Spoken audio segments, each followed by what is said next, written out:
தண்ணி சேர்க்காம நம்ம இப்படியே தான் சேர்க்க போகிறோம். 1 லிட்டர் பால், 1 டம்ளர் சர்க்கரை.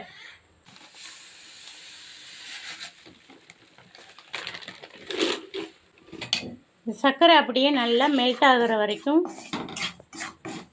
நம்ம ஹை ஃப்ளேம்லேயும் ஸ்லோவ்லேயும் வச்சு நல்லா நம்ம மெல்ட் பண்ண வைக்கலாம். அது ஒரு பக்கம் பண்ணிகிட்ருக்கும் போதே தயிர் வந்து ஒரு 1/2 லிட்டர் தயிருக்கு கொஞ்சம் ஒரு 400 தயிர் இருக்கும். இது தயிர் எடுத்து ஒரு நல்லா அளந்துருக்கேன். நான் ஒரு 3/4 கப்பு இருந்தது. 400 கிராம் தயிரை நல்லா இந்த மாதிரி வடிகட்டி வச்சு அதில் ஒரு 15-20 நிமிஷம் நம்ம வந்து அதை அப்படியே ஒரு ரெஸ்ட்டில் விட்டுடலாம். அதில் இருக்கிற தண்ணி பூரா நல்லா ஃபில்டர் ஆகி வரட்டும். இந்த மாதிரி மெல்ட் ஆகிட்டே வரும். இது நல்லா இன்னும் கலர் கொடுக்கணும். கலர் கொடுத்தப்பறம் நம்ம கொஞ்சம் கொஞ்சமாக பால் சேர்க்கலாம். நல்ல இந்த மாதிரி தேன் கலர் வந்த உடனே இப்போ நம்ம 1 லிட்டர் பால் எடுத்து வச்சுருக்கோம். அதை நம்ம இப்போ அதில் ஒரு 1/4 லிட்டர் ஊற்றிக்கலாம். ஊற்றிட்டு இந்த மாதிரி பொங்கி வரும், பொங்கி கட்டியாக வரும். அதை பற்றி நமக்கு கவலைப்பட வேணாம். அதை அப்படியே திருப்பியும் கரைஞ்சி மெல்ட் ஆயிடும். மெல்ட் ஆனதுக்கப்புறம் நம்ம இருக்கிற அந்த 1 லிட்டர் பாலில் பேலன்ஸ் இருக்குல்ல, அந்த பாலையும் கொஞ்சம் கொஞ்சமாக ஊற்றி நம்ம கிளறிட்டு இப்போ இந்த மாதிரி கொஞ்சம் கொஞ்சமாக பால் ஊற்றிட்டேன். ஊற்றி நல்லா இந்த மாதிரி கொதிக்க விட்டு இப்போ 1 லிட்டர் பால் வந்து நல்லா கொஞ்சம் நமக்கு கெட்டிப்படணும். ஒரு 3/4 லிட்டருக்கும் கம்மியாக 1/2 லிட்டருக்கும் கொஞ்சம் கூட வந்ததுன்னா நம்ம அதை அப்படி இறக்கி ஆற வச்சுட்டு அதுக்கப்புறம் நம்ம பார்க்கலாம். இந்த மாதிரி நல்லா சுண்டுது பாருங்கள், எந்த கட்டியும் வரல. நம்ம நல்லா வந்து கைவிடாமல் கிண்டி விட்டுக்கிட்டே இருக்கணும். இல்லை அடி பிடிக்காமல் கிண்டி விட்டுட்டே இருக்கணும். அடி பிடிக்காது பாருங்கள். இவ்வளோ தண்ணி வடிஞ்சிருச்சு. இதுக்கப்புறம் நம்ம இந்த தண்ணி நமக்கு தேவையில்லை. இதை எடுத்து ஒரு பவுலில் போட்டுட்டு நல்லா ஒரு விஸ்கு வச்சு நம்ம நல்லா இது பண்ணலாம். கட்டி இல்லாமல் நம்ம ஒன்று போல்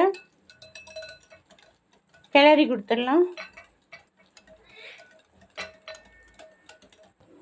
இன்னும் கொஞ்சம் தான் கம்மியாகணும். ஆல்ரெடி நல்லா பற்றி குறைஞ்சிருச்சு. இன்னும் ஒரு 10 நிமிஷம் இருந்தால் சரியாயிடும்.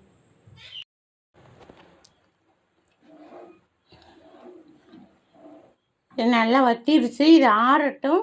ஆறுனதுக்கப்புறம் நம்ம எடுத்து மிக்ஸ் பண்ணி கலக்கலாம்.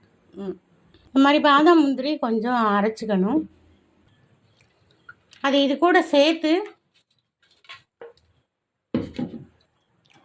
நம்ம கிளறி விட்டுட்டு ஆஃப் பண்ணி ஆற வச்சிடலாம். இப்போ இது நல்லா ஆறிட்டு இதை எடுத்து நம்ம பவுலில் மாற்றி மிக்ஸ் பண்ணிக்கலாம்.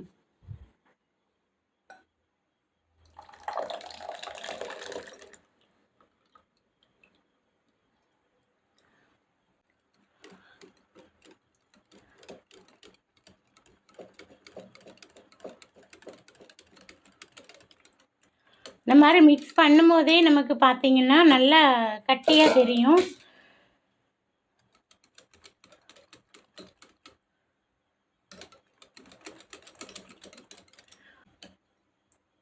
இதை நம்ம இந்த மாதிரி பாத்திரத்தில் மாற்றி வச்சுக்கலாம். மண் பாத்திரத்தில் நான் ஊற்றி வைக்கிறேன்.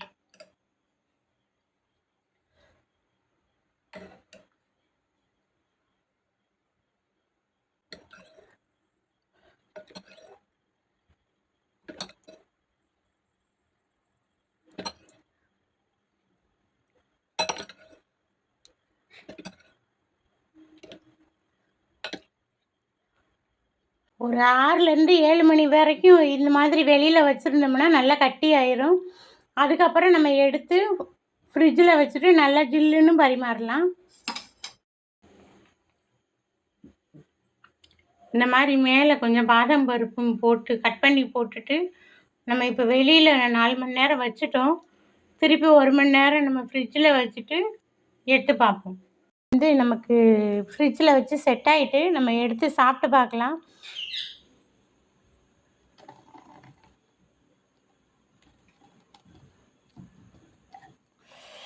அப்பா! செமையா செட் ஆயிட்டு.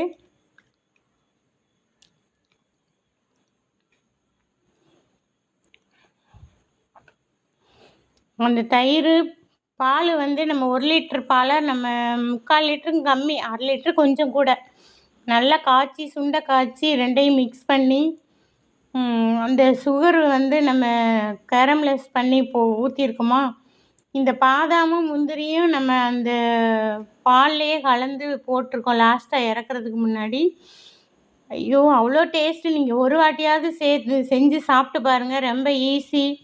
சூப்பரா இருக்கு. ம். ஐஸ்கிரீம் மாரி இருக்குங்க. ஒரு வாட்டி செஞ்சு பாருங்க.